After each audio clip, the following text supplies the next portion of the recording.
Hello friends, Radhe Radhe. Welcome to my YouTube channel. मु आशा करुँच आपण मैंने सब भलरे थिबे।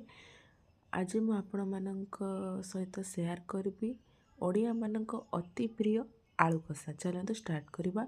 एबे सब आलू को मु सिझेकी चुपा छड़ी देछि। एबे आमे मसला कषिबा। तेल गरम हो गलानी, प्याज पकेदेले। प्याज तापर कटिंग करथिबा बिलाती सब को पकेदबा।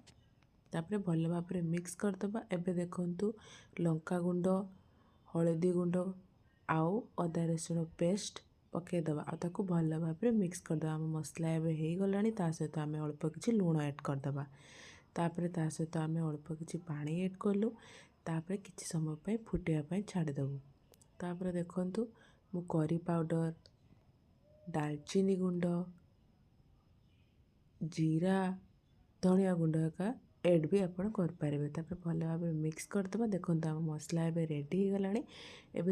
एबे मु मेथी पत्र किछि ऐड करिछि, आपण चाहिले ऐड कर परिबे।